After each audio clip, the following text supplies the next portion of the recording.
अगर आपको कोई भी सिचुएशन में अपना डाइट प्लान करना है, कोई भी सिचुएशन में अपना मील प्लान करना है, चाहे कोई भी कंडीशन हो आपकी, आप इजीली अपने लिए या दूसरों के लिए, अपने फैमिली मेंबर्स के लिए बड़ी इजीली तरीके से डाइट प्लान कर पाएंगे और किसी से आपको हेल्प लेने की अब ज़रूरत नहीं पड़ेगी। ज़्यादातर आप अपने बेसिक डाइट प्लान्स खुद बना पाएंगे। तो चलिए शुरू करते हैं। तो अब यहाँ पर बात कर लेते हैं डाइट प्लान या मेन्यू प्लान होता क्या है। सारी चीज़ें मैं आपको इन डिटेल बताऊंगा। तो मेन्यू प्लान या डाइट प्लान क्या होता है कि जब आप अपनी कैलोरिक इनटेक या अपनी बॉडी की डिमांड के अकॉर्डिंग या बॉडी की नीड के अकॉर्डिंग या अपने सर्टेन गोल के अकॉर्डिंग या सर्टेन डिसीजेस के अकॉर्डिंग जब भी अपने डाइट को या अपनी फूडिंग्स को रेगुलेट करते हैं तो उसको मेन्यू प्लान बोला जाता है या डाइट प्लान बोला जाता है। फॉर एग्जाम्पल, अगर कोई मसल बिल्ड करना चाह रहा है, फैट लॉस करना चाह रहा है, कार्डियोवास्कुलर डिसीजेस से पीड़ित है और उनको प्रिवेंट करना चाह रहा है या उनसे बचना चाह रहा है, उसके बाद अगर कोई डायबिटिक है, बहुत सारी कंडीशंस ऐसे आ जाते हैं जिनके लिए उनको अलग अलग डाइट प्लान लेने पड़ते हैं। तो वो चीज़ आज हम यहाँ पर क्लियर कर देंगे। नेक्स्ट अगर बात कर लेते हैं कि डाइट प्लान की हमको ज़रूरत क्यों पड़ती है, वाई वी नीड दैट, तो सबसे पहली चीज़ आ जाती है कि सबसे पहला टॉपिक आ जाता है to reduce wastage of food. अगर हम फूड को बहुत ज़्यादा वेस्ट करते हैं, अगर हम डाइट प्लान नहीं करते हैं, हम कुछ भी बना लेते हैं, बहुत सारी चीज़ें बना लेते हैं, बहुत सारी चीज़ें अपने खाने के लिए रख लेते हैं, तो उससे हम बच जाएंगे। सेकेंड आ जाता है to eat healthy and decided food, मतलब कि आप हेल्दी खाना शुरू कर देते हैं और जो चीज़ें आपने सोची हुई हैं, जो चीज़ें आपने मील में रखी हुई हैं, उन्हें खाना शुरू आप कर देते हैं। सेकंड आ जाता है टू अवॉइड ओवर ईटिंग। हम ओवर खा लेते हैं कभी कभार, लेकिन अगर हम मील प्लान करके खाते हैं, डाइट प्लान करके खाते हैं, तो हम ओवर कभी नहीं खाएंगे। हमको पता है कि इतनी कैलोरीज हमको लेनी है, 2 चपाती खानी है तो 2 ही खाएंगे हम, लेकिन अगर हम नहीं प्लान करते हैं तो 2 या 4 जो भी खाना है वो हम खाते चले जाते हैं। नेक्स्ट आ जाता है टू एनहेंस ईटिंग प्रैक्टिसेस, मतलब कि कुछ लोग ऐसे होते हैं जो खाते ही नहीं है, उनको एनहेंस करने के लिए कि वो उनकी ईटिंग प्रैक्टिसेस को बढ़ाने के लिए और वो अच्छा कैलोरी ले पाए, उसके लिए भी आप जो है डाइट प्लान या फिर मेन्यू प्लान करते हैं। तो ये तो हो गई नीड्स की बात कि इनकी ज़रूरत हमको क्यों पड़ती है। अभी जो नेक्स्ट टॉपिक आ जाता है हमारे लिए वो आ जाता है यहाँ पर 5 things that you must should remember while making a meal plan. जब आप मील प्लान या डाइट प्लान बना रहे हैं तो कौन सी ऐसी 5 चीज़ें जो आपको हमेशा याद रखनी है। तो इसमें सबसे पहले आ जाता है यहाँ पर फूड कॉस्टिंग और बजटिंग। फूड कॉस्टिंग और बजटिंग क्या आ जाता है कि या बजट गोल जो आ जाते हैं आपके बजटरी गोल्स। अब इसके अंदर क्या आता है, जैसे कि आप ऐसा कोई फूड रखिए जो कि पर्सन या इंडिविजुअल जिसके लिए डाइट प्लान बन रहा है उसके बजट में आ जाए। अगर फूड जो है वो आपके बजट में नहीं आते हैं तो आप उसको ज़्यादा लंबे समय तक कैरी ऑन नहीं कर सकते। जैसे आपके डाइटिशियन ने आपको बोल दिया है कि आप जो है अवाकाडोज प्रेफर करिए, अवाकाडोज ज़्यादा लीजिए, तो अब आप अवाकाडोज आप अफोर्ड नहीं कर सकते हैं अगर, तो आप कहाँ से जो है उसको प्रेफर करेंगे खाना। थोड़े दिन तो आप कर सकते हैं लेकिन लंबे टाइम तक नहीं कर सकते हैं। तो ये हो जाता है फूड बजटिंग। दूसरा आ जाता है प्रोडक्टिविटी या प्रोडक्टिविटी ऑफ फूड। तो इसमें आ जाता है और इसमें इंक्लूडिंग इक्विपमेंट्स भी रहते हैं। इक्विपमेंट्स को भी इंक्लूड किया गया है क्योंकि कई बार ऐसा होता है डाइटिशियन हमको ऐसी ऐसी चीज़ें बता देते हैं जो कि इक्विपमेंट्स जिनको बनाने के लिए इक्विपमेंट्स हमारे पास नहीं होते हैं। फॉर एग्जांपल, अगर बैचलर्स की बात कर लीजिए तो सबके पास मिक्सर, ग्राइंडर, ये सारी चीज़ें अवेलेबल नहीं होती हैं, हॉस्टल्स में रहते हैं और उनको बोल दिया जाता है कि आप मॉर्निंग और इवनिंग में शेक्स प्रेफर करिए। तो वो शेक कहाँ से बनाए, कहाँ से उनके पास मिक्सर या ग्राइंडर ये सारी चीज़ें अवेलेबल हों। तो ऐसा डाइट प्लान होना चाहिए जिसमें कि आपको श्योर हो कि ये इक्विपमेंट या ये फूड जो है अवेलेबल वहां पर है या फिर नहीं है। नेक्स्ट पॉइंट आ जाता है type of service and food delivery system. Type of service and food delivery system में क्या आता है, कई बार हम ऐसे रीजन में रह रहे होते हैं जहां पर कुछ सर्विसेज हमको नहीं मिल पाती हैं या कुछ फूड की डिलीवरी हमको नहीं मिल पाती है। For example, if a person is living in a rural area he might not get tofu there, मतलब टोफू जो है वो उनको वहां पर हो सकता है ना अवेलेबल हो, ना मिल रहा हो और इस वजह से भी वो टोफू कंज्यूम नहीं कर सकते। अब अगर वो वीगन है तो उनके लिए काफ़ी ज़्यादा प्रॉब्लम्स हो सकती हैं। तो इसके लिए क्या है कि आप कुछ ऐसे ऑप्शंस प्रोवाइड करिए जो कि उनके रीजन में अवेलेबिलिटी उनकी रहे या फिर सर्विसेज वो उनको वहां पर मिल रही हो। लास्ट यहां पर 5वां पॉइंट आ जाता है choose the food item in accordance with the person's believes, customs and personal preference. यहाँ पर सबसे इंपॉर्टेंट यही पॉइंट है कि आप अगर कोई भी डाइट प्लान दे रहे हैं तो उस व्यक्ति का कस्टम, बिलीफ और पर्सनल प्रेफरेंसेस को ध्यान में रख कर दीजिए, क्योंकि अगर इन चीज़ों के अक्रॉस आपका जो है डाइट प्लान जाता है तो व्यक्ति फॉलो नहीं कर पाएगा। जैसे कि एक व्यक्ति है, एग्जांपल देता हूँ, जो कि वेजिटेरियन है और आप उसको बोल रहे हैं कि आपको अगर अपना जो है डाइट प्लान करना है तो आपको प्रोटीन इंटेक के लिए नॉनवेज सोर्स पर मूव करना पड़ेगा, चिकन्स खाने पड़ेंगे, एग्स खाने पड़ेंगे। तो आप अगर इस तरीके से डाइट प्लान देंगे तो हो सकता है वो अपने डाइट प्लान को कैरी ओवर ना कर पाएँ या फिर आगे ना ले जा पाएँ, हो सकता है स्टार्ट भी ना कर पाएँ। तो ये चीज़ें आपको 5 चीज़ें माइंड में रखती हैं जब भी आप डाइट प्लान या मेन्यू प्लान कर रहे हो। नेक्स्ट आ जाता है यहाँ पर कंपोनेंट्स ऑफ मील प्लान, मतलब मील प्लान के कंपोनेंट्स क्या होंगे या बैलेंस डाइट के कंपोनेंट क्या होंगे, क्योंकि मील प्लान में हम बैलेंस डाइट रखते हैं। तो उसके कंपोनेंट्स क्या होंगे, सबसे पहले आ जाता है कार्बोहाइड्रेट, फिर आ जाता है प्रोटीन्स, फिर आ जाता है फैट्स, उसके बाद आ जाता है वाइटामिन मिनरल्स, फिर आ जाता है फाइबर, फाइबर के बाद आ जाता है वाटर। ये कंपोनेंट जो है वो आपको हमेशा अपने मील प्लान में रखने हैं। इन चीज़ों को कभी भी आपको आउट नहीं करना है, इनको हमेशा उनके अंदर रखना है और बैलेंस फॉर्म में इनको रखना है, सबसे इंपॉर्टेंट चीज़। चलिए तो वीडियो के अब मेन मुद्दे पर यहाँ पर आ जाते हैं। मेन मुद्दा यहाँ पर वीडियो का आ जाता है कि स्टेप्स फॉर मील प्लानिंग, मतलब कौन कौन से स्टेप्स के थ्रू हम मील प्लानिंग करेंगे।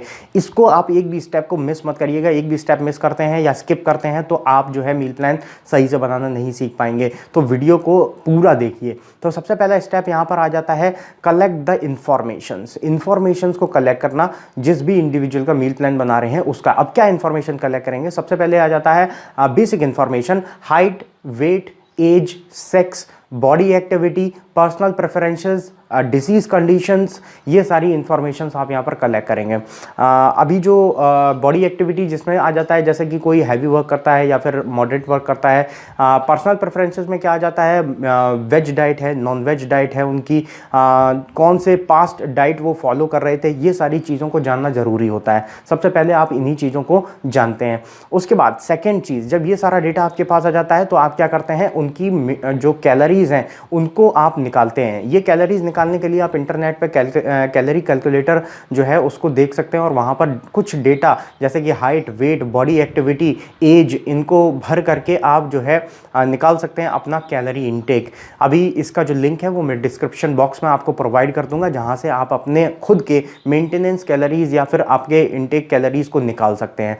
तो जब आपको कैलोरी इनटेक निकल आए उसके बाद आपको क्या करना है, ये जानना है कि इस पर्सन का गोल क्या है, वेट को लूज करना, वेट को गेन करना, वेट को मेंटेन करना। अभी ये चीज़ सबसे पहले आप जानते हैं। अगर आपको वही वेट मेंटेन करना है तो मेंटेनेंस कैलोरीज को पिक करेंगे। अगर आपको वेट को लूज करना है तो आप जो है कैलोरी डेफिशिएट को चूज करेंगे। अगर आपको वेट को गेन करना है तो आप कैलोरी हाई कर देंगे। सिंपल, इतना ही आपको करना है। और अगर कोई डिसीज की कंडीशन है तो उसके बारे में हम आगे बात करेंगे अगले स्टेप के अंदर। उसके बाद नेक्स्ट चीज आपको क्या करना है, नेक्स्ट स्टेप आ जाता है स्प्लिट दीज कैलोरीज, जो भी कैलोरीज आपकी मिली these calories into the components of the balance diet. मतलब जो बैलेंस डाइट के कंपोनेंट मैंने बताए थे आपको, कार्बोहाइड्रेट, प्रोटीन्स, फैट्स और जो भी मैंने कंपोनेंट्स आपको बताए थे, वाटर, वाइटामिन, मिनरल्स, फाइबर्स, इन सब में डिवाइड कर दीजिए। और उसके बाद आप क्या करेंगे कि इनका जो है मेजरली जो मैक्रो न्यूट्रिएंट्स हैं उनमें ही आप कैलोरीज को डिफाइन करेंगे, क्योंकि मैंने लास्ट वीडियो में आपको बताया था कि मैक्रो न्यूट्रिएंट ही आपको ज़्यादातर एनर्जी प्रोवाइड करते हैं या फिर कैलोरीज प्रोवाइड करते हैं। तो आपको क्या करना है, उन कैलोरीज को वहाँ पर डिवाइड कर देना है। अब उसके बाद नेक्स्ट आपका प्रेफरेंस आ जाता है, नेक्स्ट स्टेप आ जाता है जिसमें कि आप अपनी कैलोरीज को अलग अलग सेक्टर्स में, यानी कि जो आपको कंपोनेंट्स थे उनमें किस तरीके से डिवाइड करेंगे वो बताया जाता है। जैसे कि एक रेशियो मैं यहाँ पर आपको बता देता हूँ, आपको जो है स्क्रीन पर भी वो ग्राफ आपको देखने को मिल जाएगा, जिसमें मैं आपको बता रहा हूँ कार्बोहाइड्रेट जो है वो 50% लेने हैं, फैट्स आपको 30% लेने हैं और प्रोटीन आपको लगभग 20% लेना है। ये तो हो जाता है बेसिक सा रिक्वायरमेंट। लेकिन ये जो रिक्वायरमेंट है वो एक एग्जाम्पल के तौर पर है, ये चेंज भी हो सकता है according to the personal preference of the individual. अब जैसे कि कोई इंडिविजुअल ऐसा भी है जो यूरिक एसिड का पेशेंट है तो उसमें प्रोटीन इंटेक को थोड़ा सा कम किया जाएगा और जो आपके फैट्स हैं उनको भी थोड़ा सा डाउन किया जाएगा। कार्बोहाइड्रेट जो है आपके वो उतने ही लगभग रहेंगे।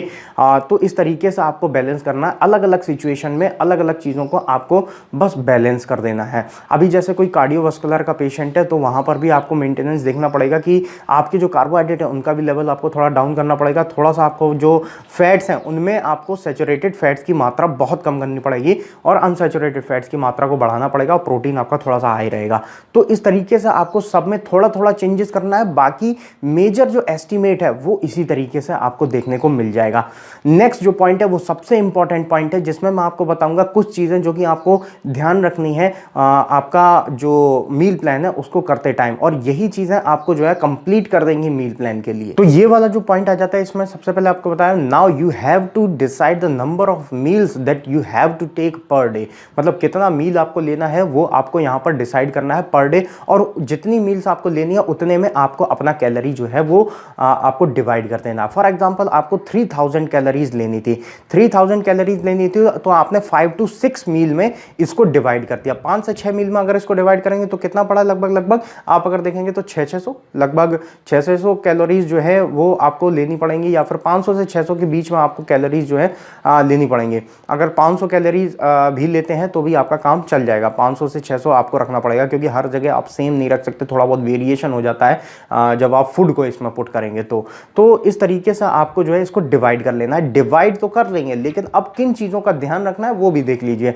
तो सबसे पहले आपको क्या करना है कि आपके डाइट प्लान में एटलीस्ट 5 to 6 मील होनी चाहिए। हमेशा ये बोला जाता है कि छोटी छोटी मील्स को रखिए ताकि इंडिविजुअल इजीली उनको डाइजेस्ट एंड एब्जॉर्ब कर पाए। अगर बड़ी मील्स रखते हैं तो डाइजेशन एंड एब्जॉर्प्शन कॉम्प्लिकेटेड हो जाता है। सेकंड स्टेप, इसी स्टेप के अंदर सेकंड स्टेप क्या आ जाता है, जो आपका ब्रेकफास्ट है वो हैवी होना चाहिए। ब्रेकफास्ट हैवी रहता है क्योंकि वो आपने काफ़ी लंबे फास्टिंग के बाद, ये ब्रेकफास्ट इसीलिए बोला जाता है, जो रात भर का फास्ट चल रहा है उसको ब्रेक किया जाता है, तो वो हैवी मील होनी चाहिए और इससे आपका दिन भर को एनर्जी मिलती रहती है। थर्ड जो चीज़ आ जाती है इसके अंदर वो ये आ जाती है कि आपका जो लंच है उसमें फैट्स का अमाउंट थोड़ा ज़्यादा रखा जा सकता है। तो उसमें आप अपने फैट्स को मेजरली रख सकते हैं, जैसे कि योगर्ट हो गया, घी अगर आप कंज्यूम कर रहे हैं तो वो हो गया। तो ये सारी चीज़ें आप उसके अंदर पुट अप कर सकते हैं। नेक्स्ट इसमें आ जाता है लंच जो होता है, लंच के बाद डिनर जो आ जाता है, इसके अंदर सबसे कम कैलोरीज आप रखते हैं और सबसे लाइट मील यही रहती है। अब आप सोचेंगे तो 3 मील की बात हुई, 3 मील और रह गई हैं। ये कहाँ रहती हैं, ये आपकी स्नैक मील होती है। हर मेजर मील के बाद एक स्नैक मील होनी चाहिए। जब ब्रेकफास्ट के बाद एक स्नैक मील, लंच के बाद एक स्नैक मील और डिनर के बाद एक स्नैक मील, ये आपकी 6 मील्स यहाँ पर कंप्लीट हो जाती हैं। इसके बाद एक इंपॉर्टेंट चीज़ ये आ जाती है कि कोई भी मील आपकी जो है 500-700 कैलोरीज से ऊपर नहीं होनी चाहिए। इससे नीचे ही हो सकती है, लेकिन इससे ऊपर रखना बेफिजूली है क्योंकि उतना आप डाइजेस्ट नहीं कर सकते हैं। तो ये इंपॉर्टेंट चीज़ें हो गई। और एक चीज़ ये भी हो जाती है कि आप अगर मील को रख रहे हैं तो सबसे इंपॉर्टेंट चीज़ इसके अंदर ये आ जाती है, ऐसा मत करिए कि ब्रेकफास्ट में कार्बोहाइड्रेट ही कार्बोहाइड्रेट है, लंच में फैट है और प्रोटीन लास्ट वाली मील में रखनी है। तो ये चीज़ नहीं होनी चाहिए। तीनों या 6 मील जितने भी आप बना रहे हैं वो मील्स में आपका बैलेंस डाइट होनी चाहिए। हर मील एक बैलेंस डाइट होनी चाहिए जिसके अंदर protein, carbohydrate, fat, vitamins, minerals सारी चीज़ें आपको देखने को मिल जाए। तो इस तरीके से आपको अपनी मील्स को डिज़ाइन करना है। अब मील प्लान के लास्ट स्टेप की तरफ मूव करते हैं, जो कि आ जाता है वाटर इनटेक का। आपका वाटर इनटेक बहुत ज़्यादा ज़रूरी है डाइजेशन, एब्जॉर्प्शन एंड एक्सक्रीशन के लिए। आप कितना भी कैलोरी इनटेक कर लीजिए, कितना भी अपने डाइट पर फोकस कर लीजिए, लेकिन अगर आपका वाटर इनटेक खराब है तो आपकी डाइट बिल्कुल भी मायने नहीं रखती है। तो उसको पहले आप सही करिए। तो इसके लिए आपको बोला जाता है हर इंडिविजुअल को, चाहे उसका कोई भी हाइट वेट हो, उसको लगभग 2 to 3 लीटर्स तक वाटर इनटेक करना चाहिए। तो अगर मैं आपको इसका भी एक डाइट प्लान बना देता हूं कि किस तरीके से आपको कंज्यूम करना है, तो सबसे पहले आप जब उठते हैं तो empty stomach 1 to 2 glass of water लेना है आपको। फिर 1 to 2 ग्लास ऑफ वाटर के बाद आप जो है थोड़ी देर बाद अपना ब्रेकफास्ट करेंगे, उसके बाद आपको 1 ग्लास ऑफ वाटर लेना है। जब ब्रेकफास्ट आप कर चुके होंगे उसके बाद थोड़ा टाइम आपका जब पास आउट हो जाएगा उसके बाद आप लंच करेंगे, उसके बाद आप 1 ग्लास वाटर ले सकते हैं। लंच करने के आधे घंटे बाद 1 ग्लास वाटर आप ले सकते हैं। उसके बाद आप जब स्नैक मील लेंगे तो उसके बाद 1 ग्लास वाटर ले सकते हैं। डिनर के बाद 1 ग्लास वाटर ले सकते हैं और बेड टाइम पर 1 ग्लास वाटर ले सकते हैं। सारी चीज़ों को आप नोट डाउन कर सकते हैं। यहाँ पर लगभग आपका 7 to 8 ग्लास ऑफ वाटर यहाँ पर हो जाता है। और अगर आप 7 to 8 ग्लास ऑफ वाटर ले लेते हैं तो ये कुल मिला के लगभग 2.5 लीटर तक वाटर हो जाता है, जिसको कि आप डेली कंज्यूम कर सकते हैं और आपका जो डेली का अमाउंट है वो भी यहाँ पर कंप्लीट हो जाता है। तो water intake is most compulsory. तो इस चीज़ पर आप फोकस करेंगे, इस तरीके से अपना डाइट बनाएंगे तो आप अपनी डाइट को या अपने मील को या मील प्लान को कंप्लीटली बना सकते हैं। अगर आपको चाहिए कि मैं एक एग्जांपल के तौर पे पूरा एक मील प्लान बना के दूं तो आप कमेंट बॉक्स में बताइए, मैं वहाँ पर पूरा एक मील प्लान का अलग वीडियो, सेपरेट वीडियो आपको बना के दे सकता हूँ। तो उसको आप बता सकते हैं। बाकी आपको इस वीडियो के रिगार्डिंग कोई भी डाउट होता है तो आप कमेंट बॉक्स में पूछ सकते हैं। बाकी हमारा व्हाट्सएप ग्रुप भी आप ज्वाइन कर सकते हैं जिसका कि लिंक डिस्क्रिप्शन बॉक्स में दिया हुआ है। Thanks for watching the video.